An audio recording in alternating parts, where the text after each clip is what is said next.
términos de diseño son con las orientaciones, ¿no? ¿Estamos de acuerdo? Y sumándole lo que viene siendo el delta DH multiplicado por los coeficientes de expansión térmica higrométrica, que en este caso, si hay una rotación, es decir, si el sistema LT, perdón, no está alineado con el sistema XY, entonces sí abre la posibilidad de que exista un efecto angular, que sería en este caso esta variable que tenemos aquí. ¿Estamos de acuerdo? O sea, sí tendríamos un coeficiente que se da en esa dirección específicamente, ¿no? Como comentábamos en la vez pasada, bueno, finalmente nosotros podemos tener los valores numéricos de esto, ¿sale? O sea, realmente podemos tener un valor numérico en cada una de estas casillas, ¿sale? Pero no podríamos a priori, ¿no? Entre comillas, ¿no? Volver a lo que viene siendo nuestro sistema fundamental, ya que en este caso, pues, o más bien, de hecho, de forma, no podríamos obtener las propiedades mecánicas reales, ¿no? Del sistema o del material compuesto en estas orientaciones, ¿no? Comentaba un compañero en una ocasión, dice, bueno, es que si conozco el valor de S1 y conozco la ecuación, pues podría determinarlo. Y en cierto aspecto, pues tiene razón, ¿no? Es decir, si ustedes tienen S1, sale, en teoría, esto aquí es igual.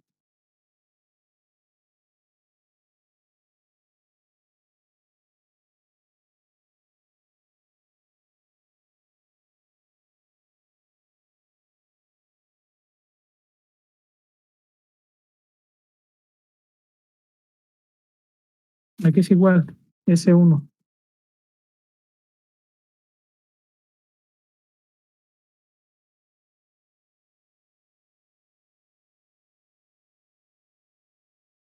Uno sobre E1. El compañero que en este caso sería E sobre E1. ¿Todos de acuerdo que sería D? Sí, profe. ¿Sí? Y por ejemplo, E1, ¿qué representa, perdón?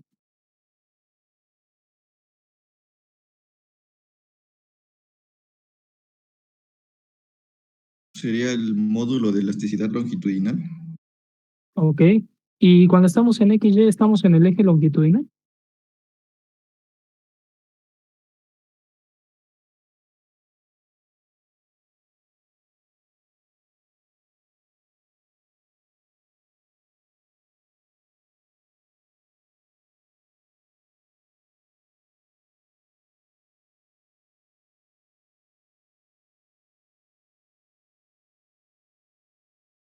No, profe. ¿No? Entonces, sería 1 sobre E1. Sería 1 sobre...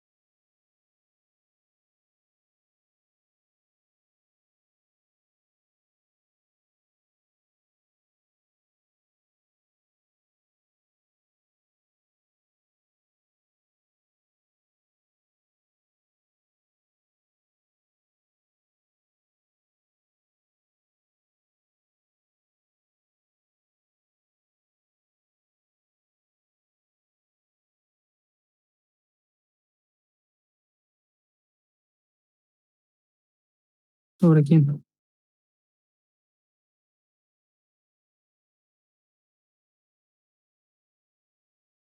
Acuérdense de los subíndices, compañeros. Si no se acuerdan de los subíndices, entonces quiere decir que no se entendía nada de la teoría, ¿eh? Pero nada, absolutamente, ¿eh? Sería 1 sobre EX. Exactamente, ¿no? X en teoría, ¿no? Es decir, nosotros definimos que el módulo de elasticidad está alineado con las fibras, ¿no? Pero entrando en el contexto fundamental de estas ecuaciones y retomando los conceptos que vimos desde antes, ¿no? De cuando empezamos a simplificar esto, recuerden que esto específicamente, o sea, todo esto es como si tuvieran lo que vimos hace ya mucho tiempo. De hecho, vamos a regresar rápido para que lo vean, ¿vale? Específicamente sería como si tuvieran esta parte,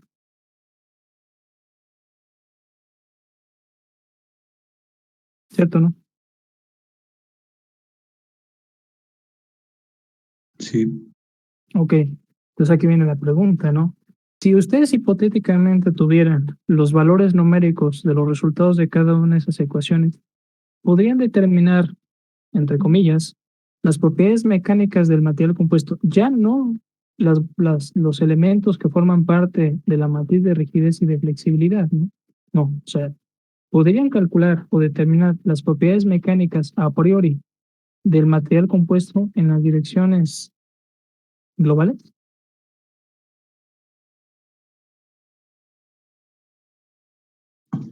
Pues en teoría sí, ¿no? Ok, por ejemplo, dice el compañero que sí. Por ejemplo, si tienen ustedes S11, en este caso S11, como bien decía el compañero, sería E sobre X. S22 sería 1 sobre EY. Y S33 va a ser igual a 1 sobre EZ. ¿Estamos de acuerdo? Pero en este caso, nosotros no nos interesa EZ, ¿sale?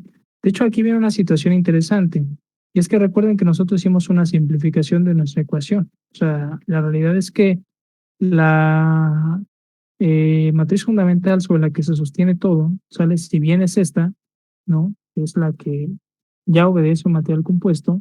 La realidad es que, por ejemplo, nosotros tenemos los elementos también efecto cortante de aquí.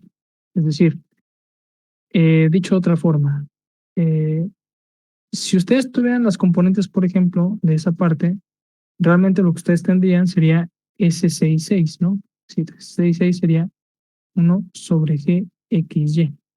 ¿Estamos de acuerdo? Es decir, estas tres, perdón, variables, o sea, EX, EY y GXY, podrían determinarlas en teoría. ¿Sale? Perdón, ¿eh? Ahora, adicional a eso, ustedes conocen que estos elementos son los elementos, en este caso, cortantes, ¿no? O más bien, perdón, más bien los efectos debido a, es decir, si ustedes resuelven la parte central, dicho de otra forma, tendrían X y Y y por lo tanto podrían determinar a este y a este. ¿Estamos de acuerdo? ¿Sí o no?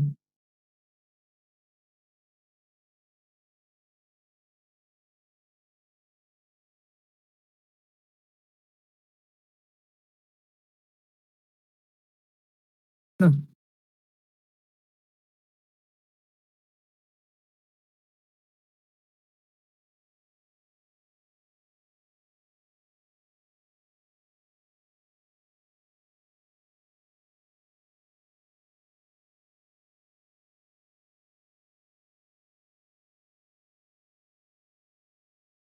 Son compañeros, ¿podrían determinar esos dos o no?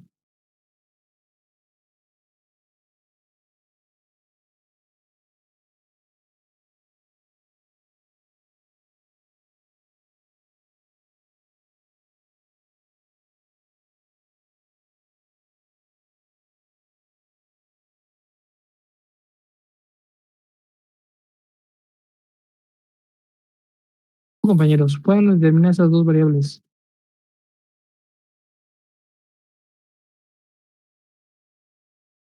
Las dos relaciones de Poisson. ¿Sí? Las que están ahí. mm, pues sí, ¿Sí? ¿Por qué? porque ya tendríamos el módulo de elasticidad en X y en Y. Ok. Bueno, no sé, ya tenemos, también tenemos los elementos S1, 2 y 2, 1. No sé. Es que, de hecho, parece que estamos en dos pláticas diferentes. Entonces, yo ya había planteado una situación y, al menos por la respuesta que me da el compañero, parece que estamos en dos pláticas distintas, compañeros. O sea, la verdad es que ahí ya me pusieron en tela de juicio porque ya no sé si están poniendo atención ahorita. ¿Desde dónde viene todo esto que les estoy explicando? ¿O por qué regresarme yo hasta acá? ¿Cuál fue lo que dijimos? ¿O qué fue lo primero que dijimos? Pues si no me responde nadie, compañeros, yo doy por visto el tema, le digo, y ahí lo dejamos, ¿eh? Para ver Ya si está. podríamos obtener las propiedades del material en los sistemas globales. Ok, de ahí fue la pregunta, pero entonces, lo que comenta el compañero, Bueno, es que no sé, profesor, usted comentó que textualmente que conocíamos S11 y S22, pero No sé si hay, o sea, si conocemos absolutamente los valores numéricos de toda la matriz de flexibilidad, si ese es el caso, sí podemos determinar las propiedades del material, como los Ok. módulos.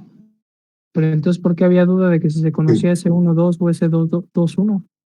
Ah, no, pues porque nada más lo... Es que Nada. luego los exámenes traen ahí un poquito o algo. Si No, se bueno, conoce pues, toda la matriz de flexibilidad, sí, sin problema se pueden conocer esas variables. ok. Ahora, entonces, ¿cuál es el problema con la matriz de flexibilidad? Ahora sí, ¿cuál sería el problema con la matriz de flexibilidad que ustedes encontrarían en XY en términos de lo que estaríamos arreglando por aquí?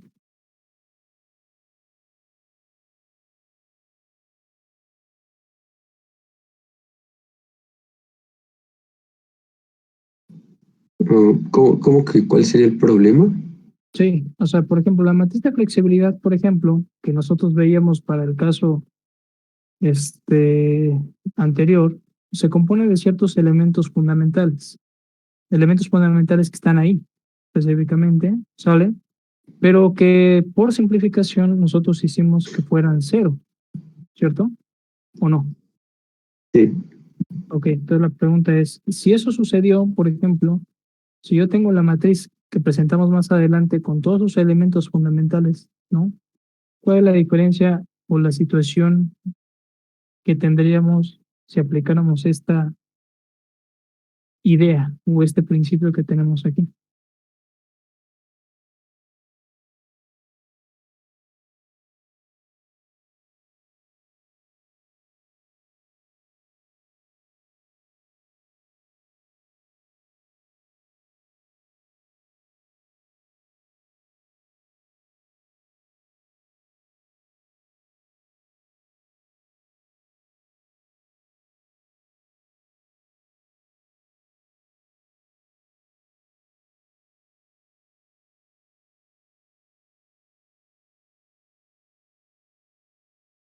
Es que en esta matriz se está utilizando también los módulos cortantes, ¿no?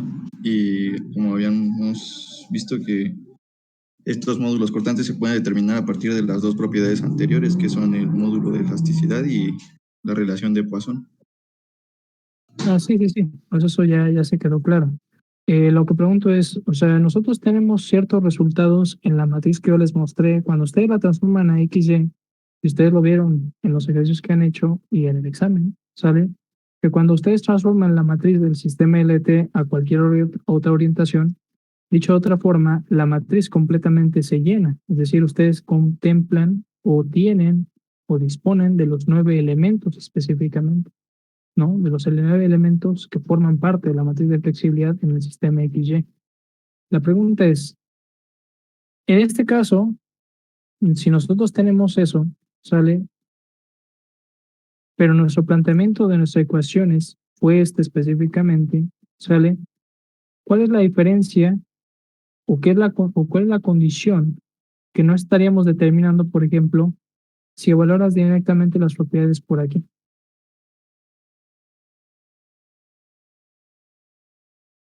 O sea, cuando nosotros tenemos el sistema LT, nosotros contemplamos que todo el comportamiento en flexibilidad o en rigidez puede determinarse únicamente por 5 propiedades mecánicas fundamentales, ¿no? Que en este caso son los dos módulos de elasticidad, los dos módulos de Poisson y el módulo cortante. ¿Estamos de acuerdo? O sea, aquí ya vimos, por ejemplo, que en teoría nosotros podríamos obtener esas 5 propiedades, pero porque propiamente dicho por la simplificación que nosotros estamos haciendo, los demás elementos son muy pequeños y los consideramos inapreciables. Eso sobre todo se presenta en lo que vienen siendo los elementos cortantes. ¿Estamos de acuerdo? Dicho de otra forma, cuando ustedes convierten a un sistema en sistema global, tienen presencia de efectos cortantes. ¿Estamos de acuerdo? Que evidentemente tienen un efecto sobre la rigidez del material, pero que nosotros no podemos determinar a priori sus propiedades mecánicas. ¿Estamos de acuerdo? ¿Sí se entiende esa parte o no? Sí, profe, esa parte sí queda clara. ¿Sí? ¿Seguros? Siempre. O sea, dicho de otra forma, o sea, no pueden, mediante las 5 variables fundamentales, determinar todas las propiedades mecánicas del otro sistema. Estamos de cosa. Hay unas propiedades mecánicas que están ahí, pero que no podemos determinar. Específicamente, salen estas.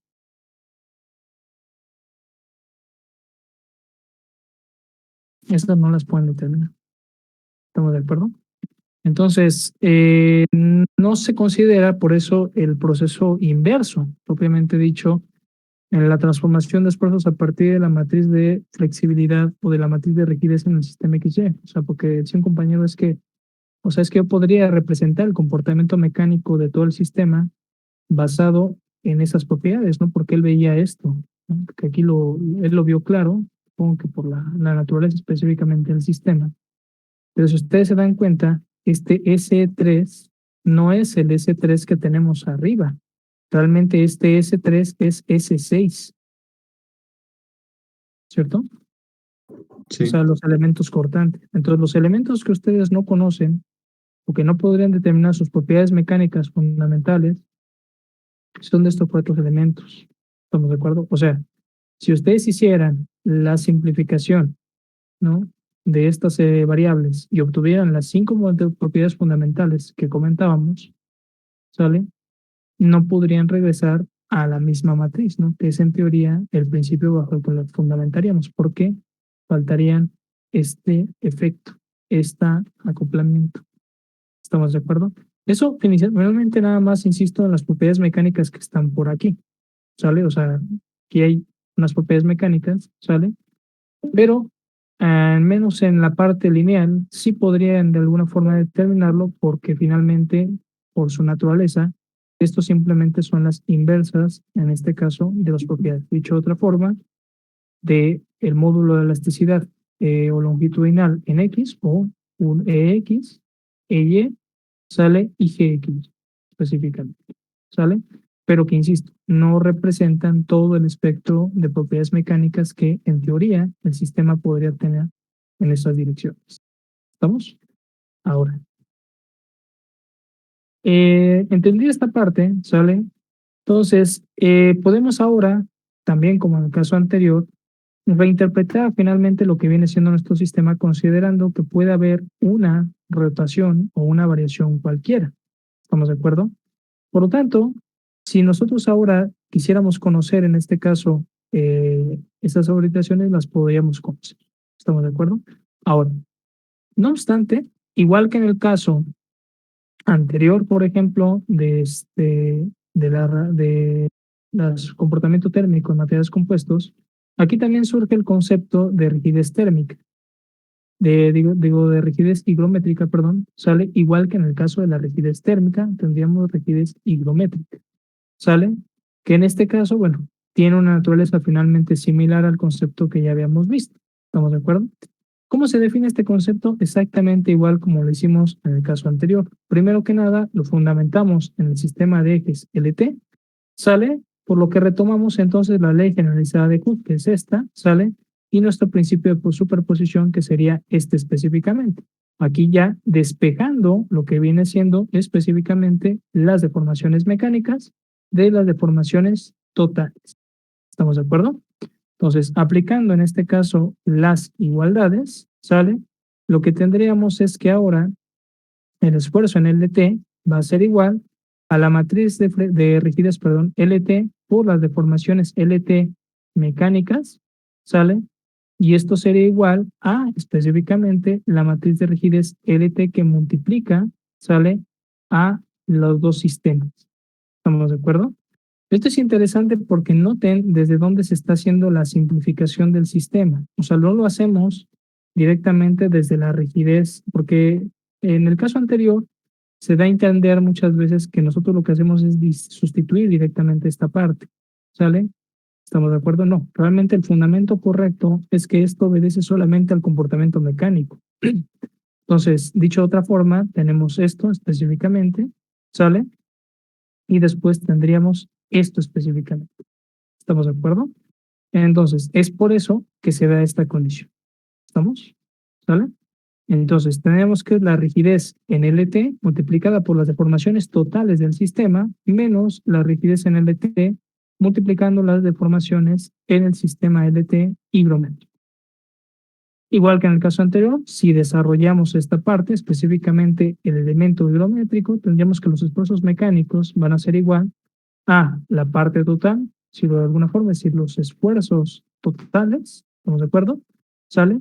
Menos lo que vienen siendo los esfuerzos debidos al efecto higrométrico, ¿sale? Que en este caso sería, aquí hay un error, no sería T, cambiarlo una vez para que no nos confundamos.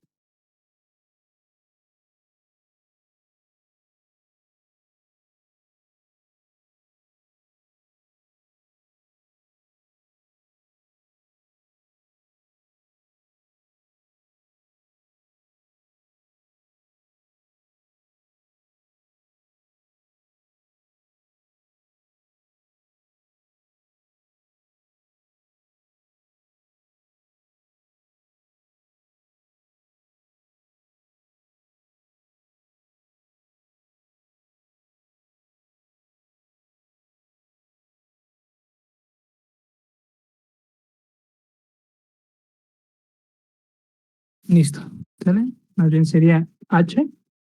Entonces tendríamos el incremento en la humedad multiplicada por la rigidez LT por los coeficientes de expansión higrométrica LT, dando como resultado que en este caso específicamente el producto de la matriz QLT por beta LT nos daría el concepto de rigidez higrométrica exactamente igual que en el caso de la rigidez. ¿Estamos de acuerdo? Si nosotros desarrollamos esta parte y la ponemos en términos, ¿no?, de sus elementos que la conforman, es decir, desarrollamos la matriz, ¿sale? Tendríamos esta parte, ¿ok?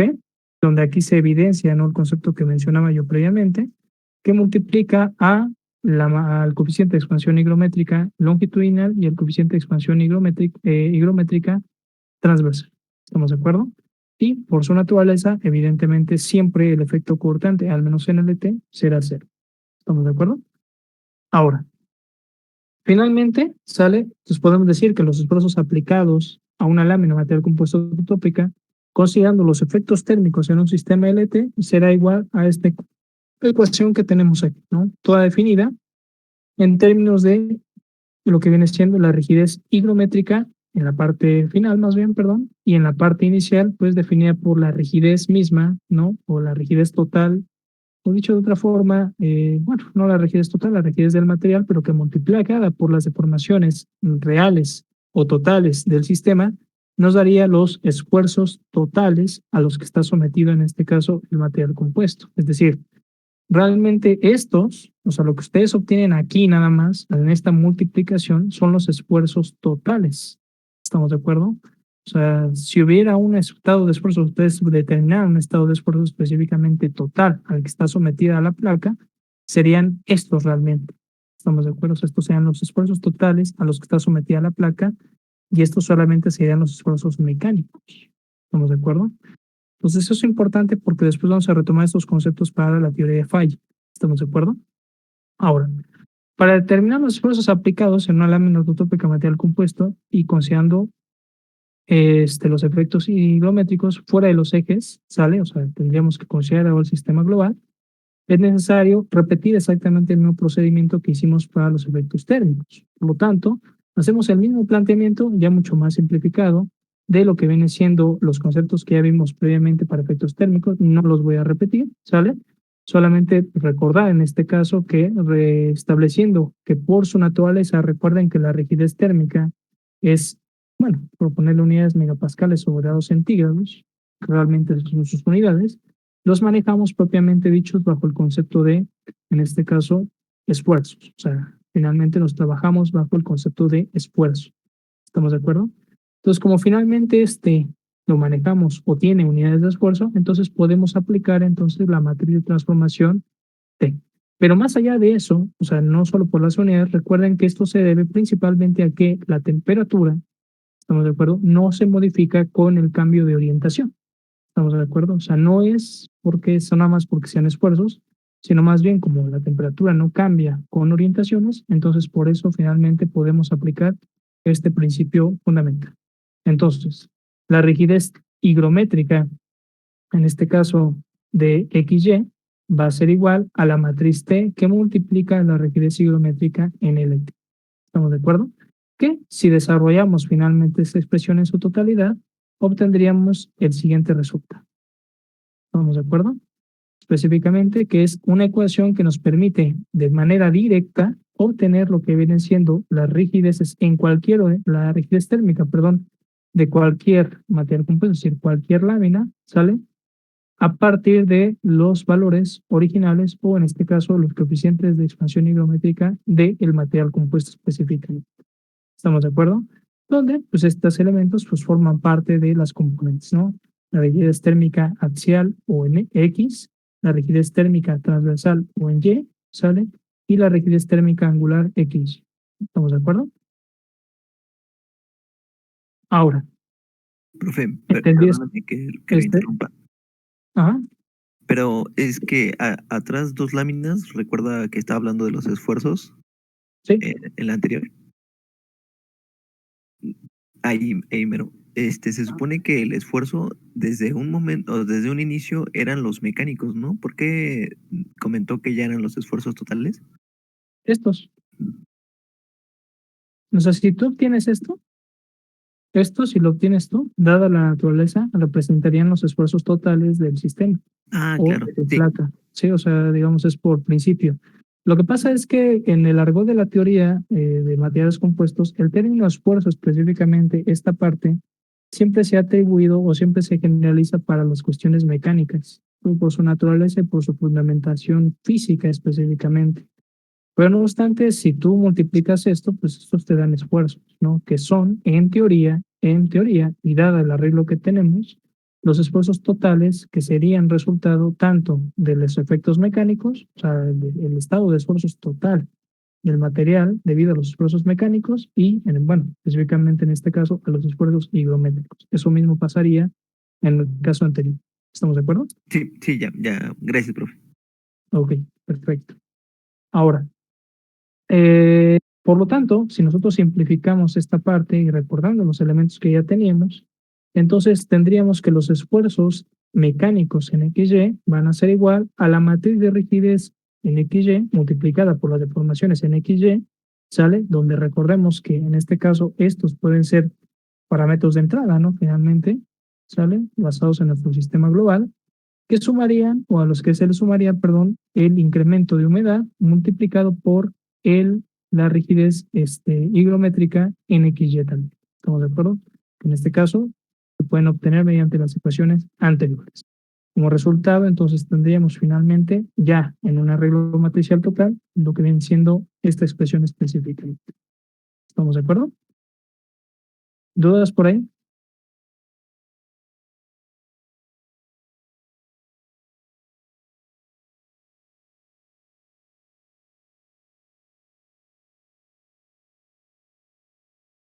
¿No dudas seguros?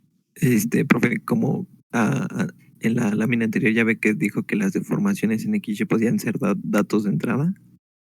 Sí. Ahí, por ejemplo, eh, es como el caso que hicimos antes en el Excel. ¿Se acuerda que sacamos primero bueno, teníamos ya las deformaciones a través de los desplazamientos? Algo así se refiere.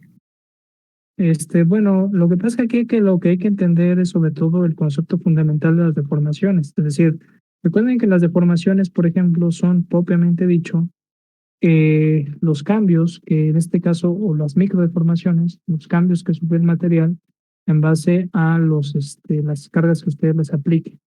Dicho de otra forma, es decir, tú puedes tener, por ejemplo, una placa completamente restringida y comentamos que si la aplicaban calor, ¿no? En teoría, y tú pudieras censarla, estos valores cambiarían, propiamente dicho, ¿cierto? O sea, porque el material finalmente trata de expandirse. Entonces, en ese sentido, estos elementos se presentarían de alguna forma dentro de lo que viene siendo el material. ¿Estamos de acuerdo?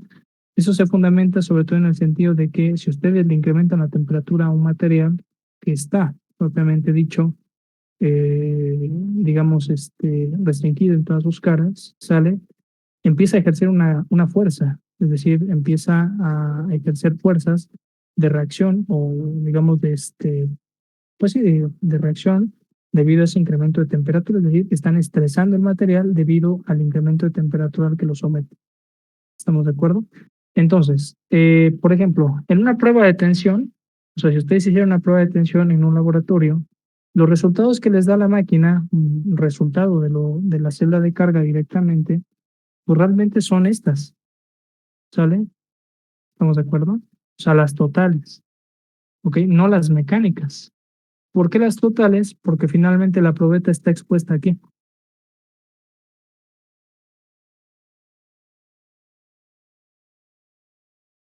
Al calor y la Al humedad. ambiente, ¿no?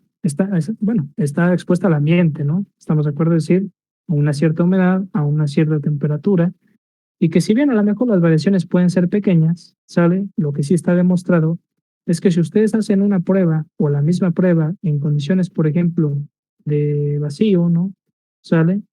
Y con, bueno, sí, es que siempre es en condiciones cerradas, ¿no? Por ejemplo, prácticamente cero humedad, por ejemplo, ¿no? Y al vacío, los resultados cambian, ¿sale? Igual como si lo hicieran, por ejemplo, en ese aspecto no he visto yo estudios en esa naturaleza, ¿no? De, por ejemplo, de probar materiales compuestos en ceros absolutos. No las he visto, pero seguramente las habrá, porque finalmente, pues bueno, las estructuras de aeronaves se someten a condiciones de bajas temperaturas, pero no he visto, insisto, pruebas mecánicas, o al menos trabajo yo. Claro, habría que buscarlos, ¿no? Yo pienso que sí deben de estar, pero yo no los he revisado, al menos por lo que me ha tocado a veces trabajar. Sale sobre pruebas que busquen, en este caso, reproducir las condiciones de bajas temperaturas en las que puede estar expuesto, perdón, un componente en altas, un componente aeronáutico, perdón, sale estructural específicamente, pues está sometido a temperaturas muy bajas, sale en condiciones de laboratorio y se analiza específicamente su comportamiento mecánico, ¿no? Eh, Insisto, no lo he visto, valdría la pena ver si hay trabajos por ahí, pero incluso en esas dos condiciones, o en todos estos ejemplos, finalmente lo que ustedes obtienen siempre son las deformaciones totales. ¿Estamos de acuerdo? Y en primera instancia, eso se debe a que, bueno, como el material finalmente ustedes lo calientan o cambia de temperatura a lo largo de la prueba, más bien, perdón, sale, entonces estos valores también pueden ir fluctuando. Entonces, insisto, siempre que sean resultados, digamos, de una prueba mecánica, son siempre o siempre serán específicamente los reales, no los mecánicos. ¿Estamos de acuerdo? Bien. Entonces, explicar esa parte, ¿sale? Pasamos ahora sí con lo que viene siendo el comportamiento higrotermomecánico de un material compuesto, ¿sale? Que en este caso, por ejemplo, pues hace uso o reproduce más bien las condiciones que nosotros ya habíamos visto previamente para para los otros dos análisis previos. Es decir, retomamos el principio de superposición, pero ahora contemplando a los tres elementos, ¿sale? Sumándose. Es decir, contemplamos que en este caso las deformaciones totales a las que va a estar sometido el material compuesto serían igual específicamente a lo que viene siendo las deformaciones mecánicas, más las térmicas, más las higrométricas, específicamente.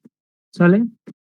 Entonces, aquí ya vamos a desarrollarlo en detalle, ¿sale? Simplemente es importante recordar que se retoman finalmente en varios de los pasos que ya vimos previamente, ¿sale? Es decir, en este caso, cómo se representarían o cómo se analizan cada uno de estos elementos, ya sabemos finalmente su fundamentación dentro de los esquemas que vimos de las placas.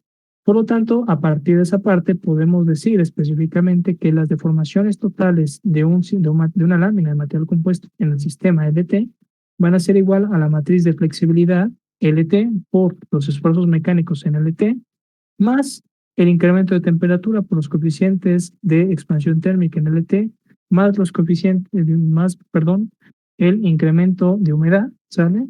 Multiplicada por el coeficiente de expansión higrométrica de humedad en LT, ¿sale? ¿Estamos de acuerdo? Ahora, desarrollando la naturaleza matricial, bueno, pues tendríamos esto, igual, recordando nada más que en el caso de los coeficientes de expansión higrométrica y el coeficiente de expansión térmica, pues en este caso no tendríamos efecto portante, angular, disculpe, ¿sale?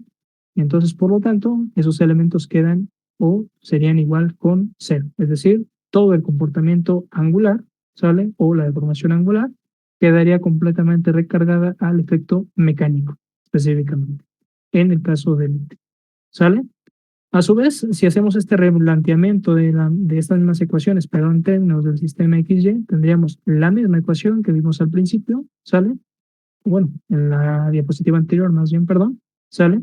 Pero ahora definida completamente en XY, con las mismas componentes. Pero que igual, comentábamos, ahora sí, de inicio, por ejemplo, bueno, hay un cambio en lo que viene siendo la naturaleza de la matriz de flexibilidad, donde ahora, en teoría, ¿sale? Para ciertas orientaciones, podemos tener los 9 elementos que conforman a la matriz, ¿sale? Los esfuerzos que se presentarían en este caso en XY y el esfuerzo cortante XY, pero específicamente los coeficientes de expansión térmica e higrométrica, que son propiedades finalmente físicas, o bueno, propiedades del material compuesto, más bien, perdón, ¿sale? Quedarían, o ahora sí, perdón, tendrían un valor específicamente en lo que viene siendo el efecto angular, ¿no? Dicho de otra forma, alfa XY y beta XY. ¿Estamos de acuerdo? De hecho, esto también permite ejemplificar un poquito el concepto que veíamos previamente de cómo, en este caso, a partir de S1, S2 y S3, podrían ustedes encontrar lo que viene siendo el módulo de elasticidad en X, el módulo de elasticidad en Y y el módulo cortante X. ¿Estamos de acuerdo? E igual, en el caso, por ejemplo, de S21 y de S12, pueden encontrar lo que viene siendo la relación de Poisson 1,2 o 2,1 específicamente. ¿Sale? Entonces, a este punto, ¿sale? Podemos decir que ya se disponen de los modelos para determinar las deformaciones totales, considerando el efecto hidrotermomecánico en flexibilidad. ¿Sale? Este término es importante porque finalmente es la condición en la que nos encontramos, ¿no? No obstante, también resulta necesario determinar el comportamiento de la lámina ortotrópica en rigidez. ¿Estamos de acuerdo? Por lo tanto, hacemos el mismo paso, ¿sale? Que aplicamos para la determinación de las rigideces térmica e higrométrica previamente. Dicho de paso, tenemos entonces que el esfuerzo será igual a la matriz de rigidez Q, ¿sale? Aquí no la definimos en términos de ningún sistema porque finalmente es un paso que aplica en cualquiera de las dos direcciones, ¿sale? Multiplicada por los esfuerzos, las deformaciones, perdón, mecánicas y que a su vez serían igual específicamente a esto, ¿no? Esto recordando finalmente lo que teníamos desde aquí, ¿no? Que sería la resta en este caso de los efectos o de la deformación total, de los efectos por la deformación térmica y la deformación higrométrica. Entonces, por lo tanto, quedaría como la matriz de rigidez multiplicando a cada una de las deformaciones totales, térmicas e higrométricas. ¿Estamos de acuerdo? Donde, insisto, esto serían propiamente dicho los esfuerzos totales. ¿Estamos de acuerdo? Ahora, agrupando, perdón, y desarrollando los elementos que teníamos previamente, específicamente las deformaciones, ¿sale? Tanto en el caso térmico como higrométrico, entonces tendríamos lo siguiente, donde ahora los esfuerzos es igual a la parte mecánica manifestada por la rigidez en LT, las deformaciones totales en LT, menos el delta de T por la matriz de rigidez en LT, por los coeficientes de expansión térmica en LT, menos el incremento en humedad, ¿sale? O el delta de humedad, por la rigidez en LT, por los coeficientes de expansión higrométrica en LT, ¿sale? Evidentemente las variables, bueno, ya se describen aquí abajo, ¿no? Y que si desarrollamos más en detalle, ¿sale? Recordaremos que este elemento y este elemento son específicamente tanto la rigidez térmica en LT como la rigidez higrométrica en LT, dando como resultado este nuevo arreglo que tenemos por aquí. ¿Estamos de acuerdo? Si nosotros desarrollamos esta parte en una naturaleza matricial, entonces podríamos determinar los esfuerzos mecánicos, ¿sale? En LT, ¿sale? En este caso mediante todo este arreglo que tenemos por aquí. ¿Estamos de acuerdo? Donde inicio, insisto, no tenemos efecto por, o más bien no tenemos efectos angulares tanto en el comportamiento en rigidez térmica como en rigidez higrométrica. ¿Estamos de acuerdo?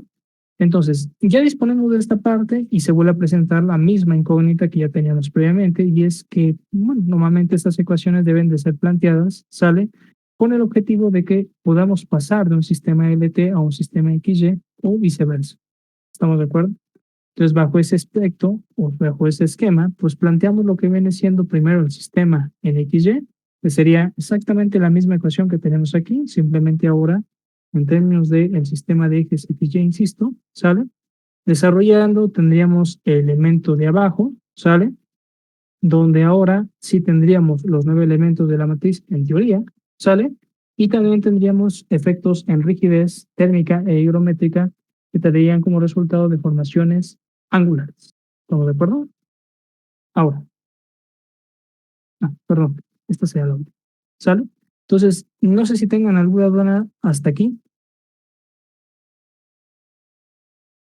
Digo, las transformaciones no las vemos aquí, bueno, porque finalmente si se dan cuenta, cada uno de estos elementos se controla independientemente, es decir, ustedes los pueden eh, eh, evaluar independientemente, ya que los tienen evaluados, o sea, por ejemplo, tú puedes determinar si quieres, en este caso, estar dentro del sistema XY, entonces tendrías que evaluar individualmente cada uno de ellos y después sumarlos o restarlos según sea el caso. ¿Estamos de acuerdo? Pero recuerden, todos se evalúan independientemente. De todas maneras, esto, pues si nos recordamos nosotros, esto sería como si ustedes tuvieran las dos ecuaciones, o bueno, los vectores de ecuación, los vectores columna, perdón, de ecuaciones que hemos visto para pasar al sistema XY directamente desde las propiedades en el sistema élite.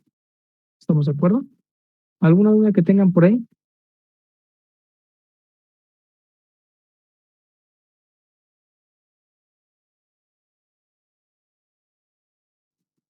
No, profesor. ¿No? Ok, perfecto. Estos problemas ya se los había dado, ¿verdad? Son los de rigidez y el de las fibras. Sí, esto ya se los había dado. Perfecto.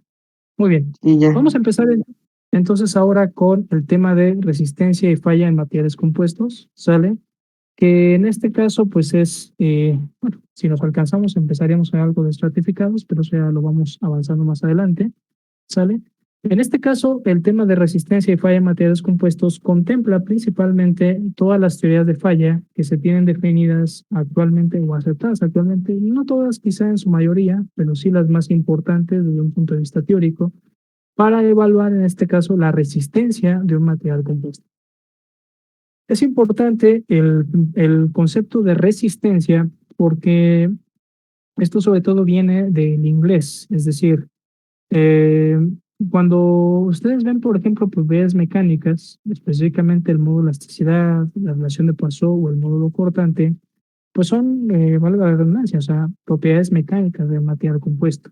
Pero en términos de otros parámetros o propiedades que ustedes tienen dentro de los materiales, tienen las propiedades de resistencia, ¿sale? Que forman parte de las propiedades mecánicas, pero que en algunos autores sí tratan de hacer o tratan de contemplar la diferencia fundamental entre la que existen, ¿sale? En este caso, las propiedades de resistencia, propiamente dicho, siempre se van a ubicar a lo largo del diagrama esfuerzo de formación de los materiales. ¿Estamos de acuerdo? Y finalmente marcan muchas veces los puntos de referencia de hasta dónde un material tiene un cierto comportamiento o otro. ¿Estamos de acuerdo? Mm, Por lo tanto, si ustedes les preguntara, por ejemplo, ahorita, un parámetro de resistencia de un material isotrópico, ¿qué me podrían decir o qué consideran ustedes que puede ser un parámetro de resistencia de un material isotrópico? Isotrópico, ¿eh?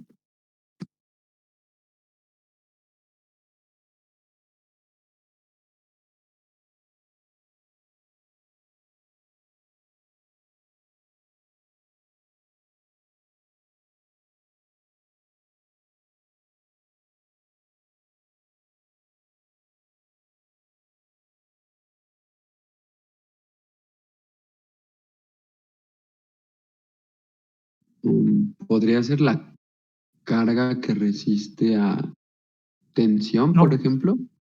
no, porque no es carga. O sea, la carga es un parámetro finalmente que te entrega la máquina. O sea, no depende del material, ¿no? ¿Estamos de acuerdo?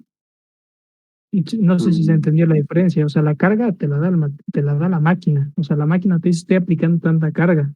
El material mm, no te dice su carga, ¿no?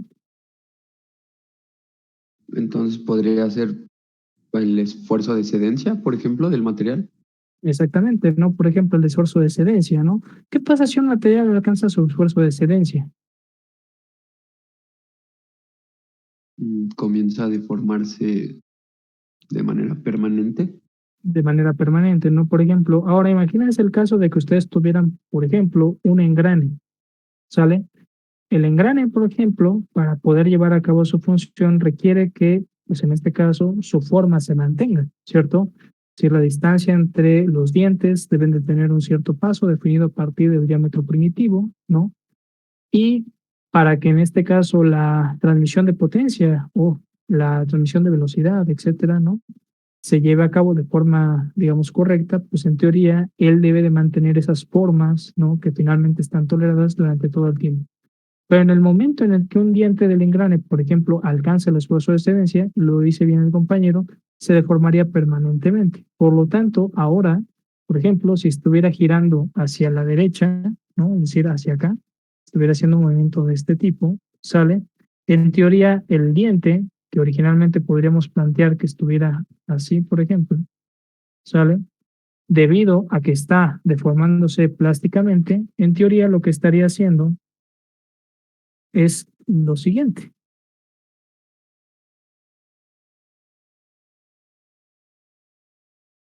¿Cierto? De forma muy exagerada, ¿no?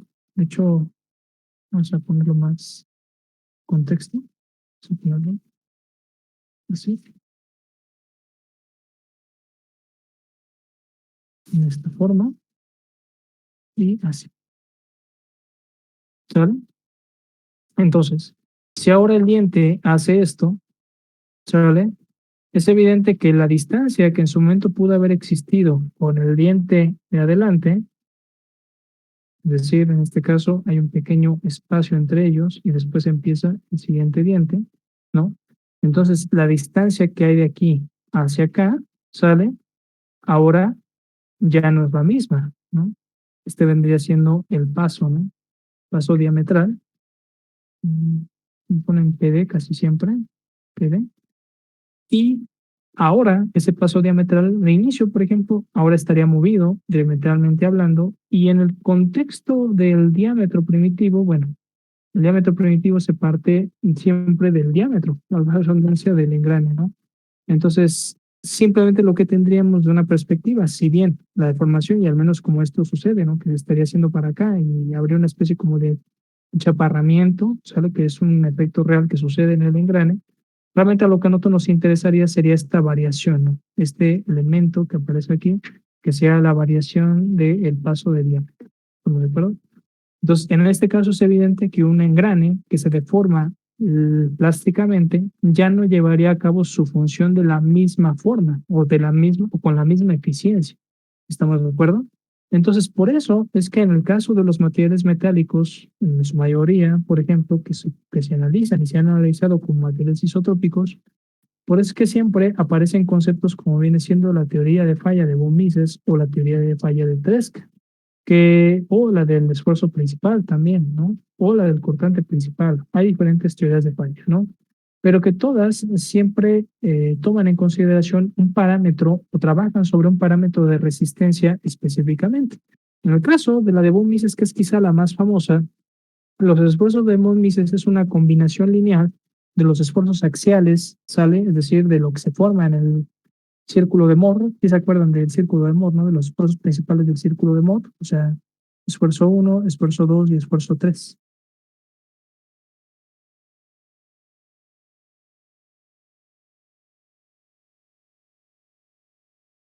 ¿O no se acuerdan de nada del círculo de Mohr?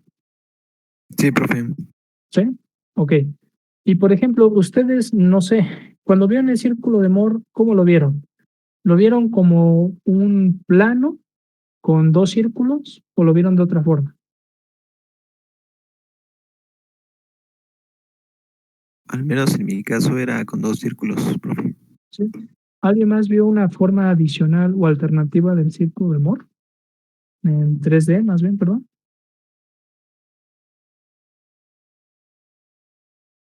No, profe, yo igual lo vi con mi compañero. Ok, Sí, no, perfecto. ya Entonces, entiendo. aquí, este, ¿No vieron en 3D? Entonces, sí, ¿no? O sea, lo vieron como si fueran dos círculos, ¿no? ¿Cierto? Sí. Sí, ok. Entonces, aquí hay una situación interesante. Digo, aquí no lo vamos a abordar, no nos compete, pero es importante saberlo.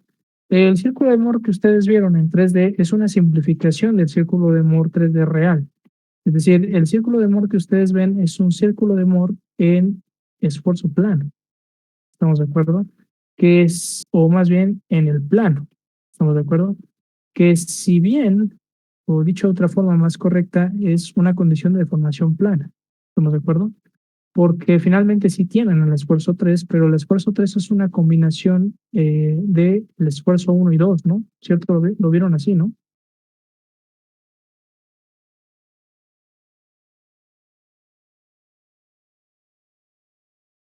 ¿O no vieron la combinación de uno 2 para obtener 3? Que yo recuerdo de las clases de fractura, profe, era, bueno, lo aplicábamos para materiales dúctiles y ocupábamos la teoría de, bueno, pues sí, la teoría de falla de Tresca y también la de Moore y Moore modificada. Ah, sí, no. O sea, lo que yo me refiero es, si vieron, por ejemplo, que el esfuerzo en 3, por ejemplo, teóricamente es una combinación lineal del esfuerzo uno y 2. ¿O nunca lo vieron así?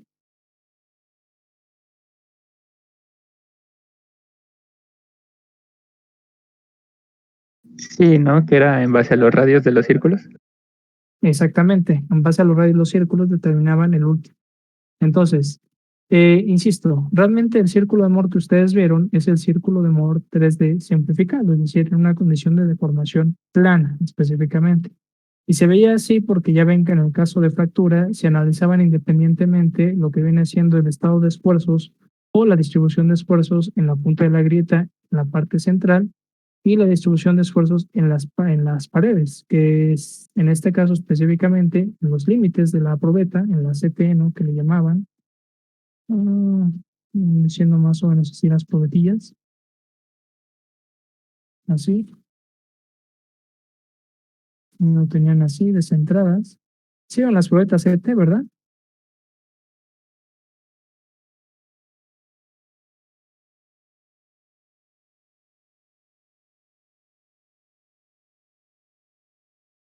Eran así. ¿Sí las llegaron a ver? ¿Probetas? ¿Qué, perdón, profe? CT, así las conocen CT, o CT specimen. Bueno, sí, por el término en inglés, ¿no? Pero espécimen es CT, que son unas probetas en forma de C, pues ahora sí como dice su nombre, ¿no? Que donde lo que viene siendo el vástago está descentrado de la probeta y entonces esta forma, o asegura más bien, perdón, que la grieta se va a ir abriendo. O las SEM, que eran en forma de flexión, SEM, creo que sí es SEM, que eran así y luego tenían una especie de golpe que casi siempre se hacía por Sharpie. Bueno, te recomiendan que lo hagas por Sharpie y entonces haces esto y entonces mediante la aplicación de una carga aquí y a una cierta distancia, entonces se va abriendo la grieta en la parte central. Sí, ya incluso bueno, en mi caso me hicieron hacer estas y las fuimos a hacer a ESIA. Bueno, eran los especímenes para hacer la prueba Sharpie. Y de la CETEM sí también la vimos, profe. ¿Sí? Ok. Entonces, en este caso, en el caso de fractura, sobre todo se ve esa parte porque se dice que el estado de esfuerzos a lo largo de la grieta ya ven que cambia, ¿no? Es decir, de la parte externa que tienen un comportamiento claramente, bueno, que siempre lo dibujan como una oreja, ¿sale? Que es un estado de esfuerzo plano, ¿sale? Mientras que cuando ustedes se van a la parte central, o sea, lo que hacen las probetas CT es que cuando ustedes ven el perfil de deformación que se va haciendo hacia adentro, es una especie como de venturi, así. ¿Sí se acuerdan, no? Y que dicen que aquí es esfuerzo plano y aquí es deformación plana. Sí, sí se acuerdan, ¿no?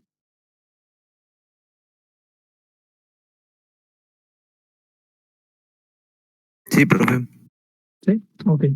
Entonces, efectivamente, el punto de estos temas es sobre todo entender que finalmente el estado de esfuerzos al que está sometido el material en este caso se relaciona siempre mediante una propiedad. En este caso, como dice el compañero, puede ser el módulo de excedencia o el límite de excedencia, porque cuando un material alcanza el límite de excedencia específicamente al deformarse permanentemente, sobre todo en la industria metalmecánica, ya no cumple su función.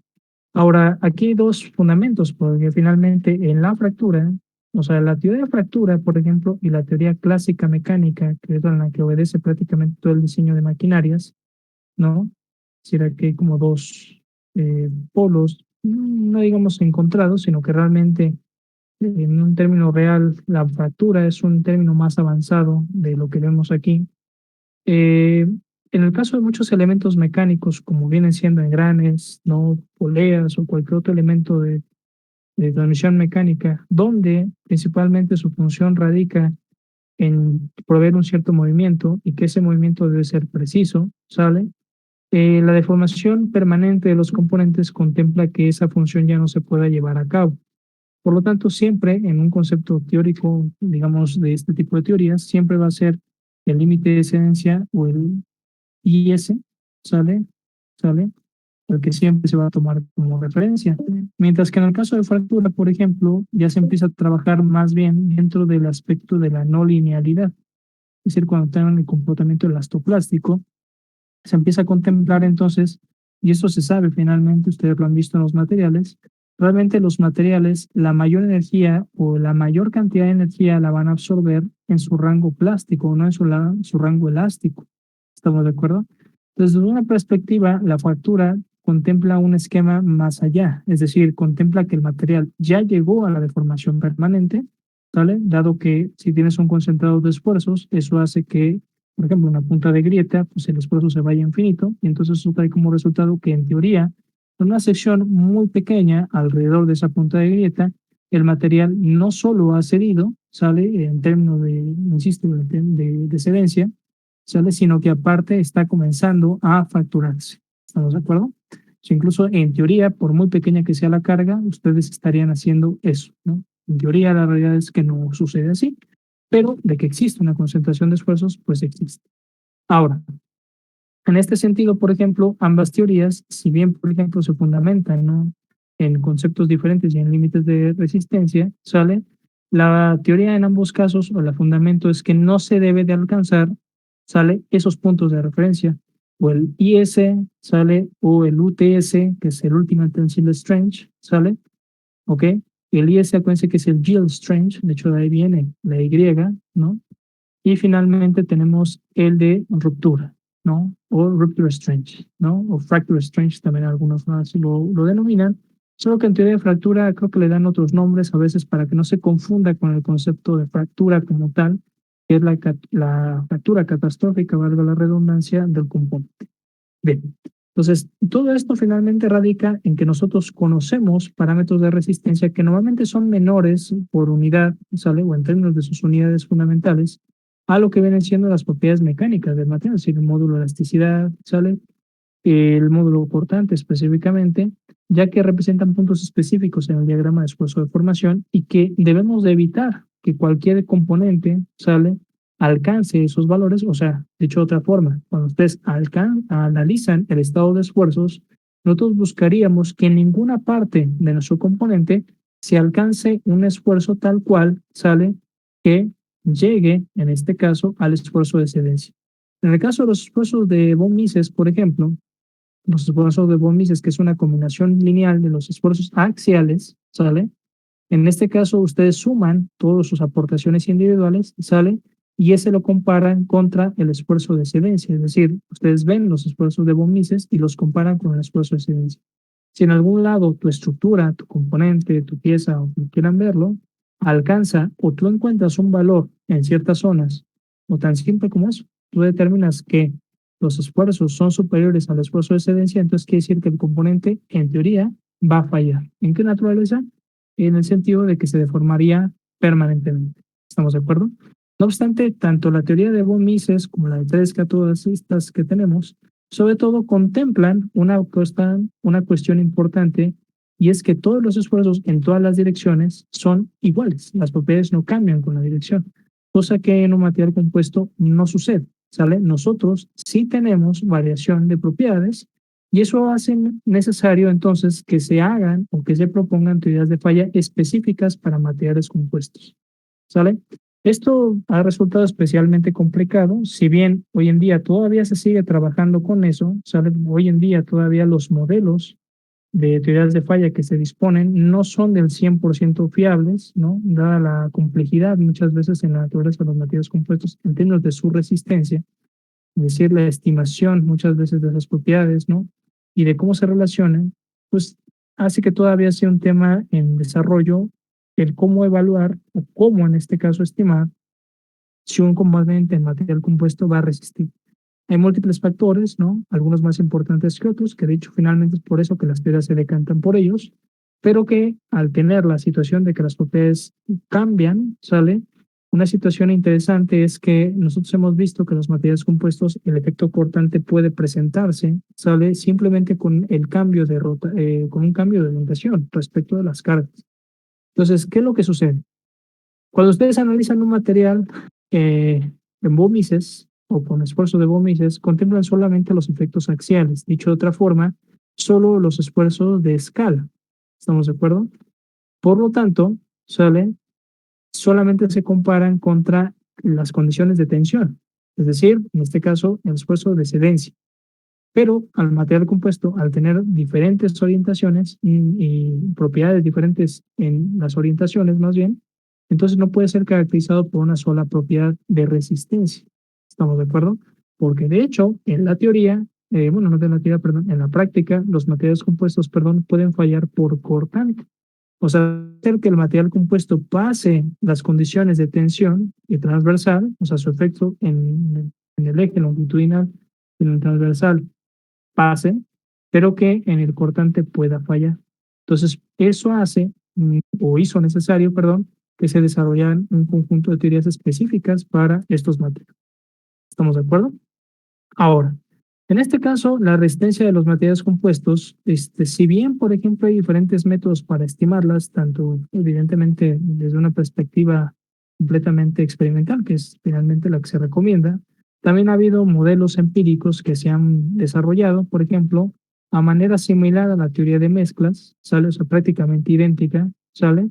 Para determinar las propiedades de resistencia de un material compuesto. O sea, hagan de cuenta que tienen exactamente lo mismo, por ejemplo, que el caso de la regla de mezclas. Ya ven que nosotros utilizamos la regla de mezclas para determinar las propiedades mecánicas del material compuesto en la dirección longitudinal, los de transversal específicamente.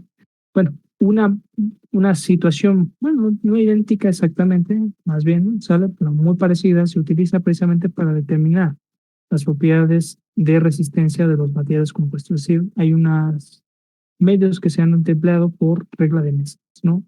Eh, no obstante, sale, en este caso, por ejemplo, esos métodos, como finalmente conllevan los mismos riesgos de la regla de mezclas, pues no son necesariamente los más viables, aunque sí se recomiendan emplearlos a veces para cuestiones, digamos, de aproximación. Y, insisto, siempre lo recomendado es siempre forzosamente determinarlas experimentalmente. ¿Sale?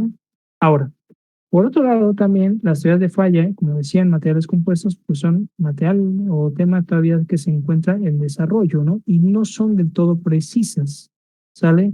Incluso, por ejemplo, si diversos modelos, por ejemplo, permiten, en este caso, determinar la resistencia de un material compuesto, muchos de estos se definen o se generan a partir de un concepto, de un punto que se denomina teórico fenomenológico. ¿Estamos de acuerdo? Es decir, en este caso, tienes la teoría, ¿sale? Y la teoría la vas ajustando mediante las variables que tú vas viendo en la realidad. Es decir, vas ajustando el modelo mediante constantes que determinas experimentalmente.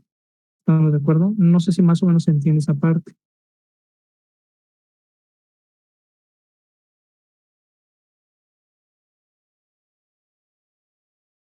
Sí, profe. ¿Sí? Ok. Entonces, ahora, otros sale de estos fenómenos también se han vuelto o se han definido completamente desde un punto de vista empírico. O sea, tenemos el de teoría y fenómeno, ¿sale? Y el empírico. ¿Estamos de acuerdo? Donde en teoría, por ejemplo, regla de mezclas podría entrar en ese concepto empírico, ¿no? Ahora, en el contexto general, podemos decir que en el material compuesto, la matriz es el material relativamente dúctil que tiene el mismo, ¿no? O es dúctil, perdón, en comparación con el refuerzo. Y evidentemente, pues el refuerzo siempre va a ser más frágil, ¿no? Ahora, aquí hay una condición importante que hay que recordar y es que en teoría un material compuesto ideal, digamos, deberá de fallar al mismo tiempo que los materiales constituyentes, ¿sale? Esto lo vamos a ver en un momento, ¿no? Ahora, considerando que la matriz se comporta de forma dúctil y estableciendo el análisis en términos del comportamiento elástico, entonces se puede decir que la falla de la matriz se dará al momento en el que se alcance el límite de cedencia de la matriz. Estamos de acuerdo, el yield strength. Por otro lado, el refuerzo, al comportarse de manera frágil, se dice que entonces este fallará, pero en el límite de ruptura, no en el límite de cedencia, sino en el de ruptura. Estamos de acuerdo, es decir, la fibra se fractura y la matriz cede por su naturaleza dúctil. Esto significa que el refuerzo no tiene, y se considera así, zona plástica. ¿Estamos de acuerdo? Ahora, se considera esa parte, salvo, no obstante, si ustedes evalúan o determinan las propiedades mecánicas de la fibra de vidrio, sale no del vidrio, no de la fibra de vidrio, van a descubrir que realmente sí tiene un comportamiento elástico, o bueno, no necesariamente una elasticidad importante, una liga, digamos, ¿no? Pero sí tiende a modificar sus propiedades. De hecho, eso también sucede con las fibras. Por ejemplo, si ustedes contemplan, creo que es polietileno, policarbonato, si no mal recuerdo, creo que es polietileno, ¿eh? Si ustedes buscan las propiedades del polietileno tal cual como es, les va a dar ciertas propiedades. Pero si buscan la fibra de polietileno, las propiedades son diferentes e incluso son superiores a las de material, ¿cómo se llama? De base, por decirlo de alguna forma. Eso se debe a otras cuestiones, digamos, ya un poquito más la parte micro, digamos, de los materiales, pero siempre un material, recuerden que entre más delgado sea, más cercano o más se acerca a su resistencia teórica real. Estamos de acuerdo, o sea, se vuelve perfecto, por decirlo de alguna forma. Y entonces por eso es que cuando ustedes determinan el esfuerzo, como el esfuerzo finalmente contempla la sección transversal, entonces conforme ustedes vayan reduciendo la sección transversal, ok, si bien la carga también se reduce, ¿no? La proporción se mantiene. Y entonces, en ese sentido, por eso es con material cuando es más delgado, ¿sale? Esto aplica también para metales como aceros, por ejemplo, ¿sale? O sea, si ustedes evalúan las propiedades, por ejemplo, del acero, tal cual, y luego buscan, por ejemplo, las propiedades de filamentos o alambre de acero delgado, ¿ok? Las propiedades del alambre son superiores, o sea, les dan valores superiores, precisamente por esa condición, insisto, de la resistencia teórica real, ¿no? ¿Estamos de acuerdo? Entonces, entendí esa parte, se dan cuenta, nosotros estamos haciendo ciertas simplificaciones dentro del contexto más, de un punto un poco más macro, ¿no? De los materiales para contemplar esta parte, ¿sale? Por lo tanto, se considera, ¿sale? Que un material compuesto que soporte una carga axial paralela a la dirección de las fibras, importante, fallará cuando éste alcance una deformación máxima definida como S máxima, sí, la deformación máxima del compuesto. No obstante, ya que los dos materiales constituyentes fallan de forma simultánea, entendiendo estos dos puntos como los puntos de falla, entonces tendríamos que la deformación máxima de la fibra y de la matriz serían específicamente iguales, ¿sale? Y eso ya nos recuerda un concepto que ya nosotros ya vimos. ¿Estamos de acuerdo? Aquí vemos, por ejemplo, el concepto que les mencionaba hace un momento, ¿sale? Y es que contemplamos que el refuerzo, al considerarse un material extremadamente frágil, podemos contemplar que primero de inicio tiene una sección lineal constante, ¿no? Como la vemos aquí, ¿sale? Cuyo esfuerzo, pues evidentemente es muy superior a los esfuerzos que en este caso caracterizarían a lo que viene siendo mi matriz específicamente. Y la matriz, al ser más útil, tendría un comportamiento más acostadito, no lineal, evidentemente, y donde claramente tenemos dos puntos, ¿no? De referencia siempre importantes, que si bien, por ejemplo, si fuera un metal, por ejemplo, ¿sale? O de otros metales, realmente tendríamos 3 puntos, ¿no? Que sería específicamente el límite de excedencia, el esfuerzo máximo y el esfuerzo de ruptura. ¿Estamos de acuerdo? Aquí estamos contemplando que el esfuerzo de ruptura de la matriz es el mismo que su resistencia máxima. Y esto es especialmente cierto en los materiales plásticos, específicamente. Los materiales plásticos, por ejemplo, no tienen un comportamiento como los metales. De hecho, si ustedes buscan el comportamiento de algunos materiales plásticos, ¿sale? Como vienen siendo los elastómeros, sobre todo en el caso de los termoplásticos, por ejemplo, sus comportamientos tienden a ser bastante interesantes porque, si bien, por ejemplo, pueden haber varios, que es elastoplástico, elastofrágil, me está faltando una, ahorita no recuerdo el nombre. Elastoplástico, elastofrágil. No recuerdo el último, se me borró ahorita el nombre, ¿sale? Pero todos tienen una característica y es que tienen una sección, en este caso lineal, ¿sale? Y después hacen esto. ¿Sale? O sea, no se parece a esto en lo más mínimo. Esto aplica sobre todo, insisto, a la termoplastia, los materiales como lima, como ligas, por ejemplo, muchos de estos materiales elastoméricos. Elastomérico, creo que es el otro término que se le utiliza también, para describir ese otro comportamiento, ¿no? No obstante, a lo que voy es lo siguiente. Al tener este comportamiento, realmente ellos no tienen como tal un UTS, sino que realmente esto se va manteniendo, suben de una forma cuasi exponencial, ¿sale? Y después llegan a un punto en el que se fractura, ¿sale? Es decir, tienen este comportamiento. Las resinas, específicamente materiales compuestos, tienden a tener un comportamiento, disculpen, ¿sale? Que combina de alguna forma condiciones de un metal, ¿sale? Por decirlo de alguna forma, y de un elastómero. Es decir, entonces en este aspecto tenemos una sección no lineal que es siempre muy acostada, insisto, ¿sale? Pero que al como no tener en este caso esa condición de que se endurezcan, ¿no? Específicamente, ¿sale? Entonces por eso es que cuando se llega al límite máximo, pues es también su límite de ruptura específicamente, ¿ok? Ahora, dicho esa parte, ¿sale? Entonces, aquí vemos, insisto, la parte, digamos, fundamental de lo que sería el comportamiento ideal de un material compuesto, ¿no? Tenemos el esfuerzo de ruptura de la fibra, ¿sale? Y después tenemos que este debería estar alineado, ¿sale? O al menos, ¿sale? Con el límite de excedencia de una matriz, específicamente. Esto contemplando que las fibras estén paralelas a la carga. ¿Estamos de acuerdo? Si nosotros vemos en este caso, los materiales compuestos, por ejemplo, tienen la peculiaridad de que las fibras son las que llevan la carga, específicamente. Entonces, aquí hay una parte interesante y es que si la fibra es la que lleva la carga y la fibra es un elemento frágil, entonces un material compuesto, por ejemplo, en la dirección de las fibras, siempre se va a caracterizar por tener deformaciones muy pequeñas, porque en este caso la fibra, al ser un elemento muy frágil, casi no va a presentar desplazamiento. ¿Estamos de acuerdo? Entonces, cuando ustedes empiezan a ver el comportamiento mecánico de un material compuesto, ¿sale? Lo que después entra en acción, ¿sale? Cuando ya fracturan las fibras, por ejemplo, aquí las fibras, acuérdense que no van a permitir que nadie se mueva, finalmente son muy rígidas, para que el material compuesto pueda empezar, o en este caso, continuar con su avance, primero tiene que fracturar las fibras, ¿no? ¿Qué es lo que sucede aquí? Se fracturan las fibras y entonces cuando se fracturan las fibras empieza a trabajar por sí sola la matriz. ¿Estamos de acuerdo?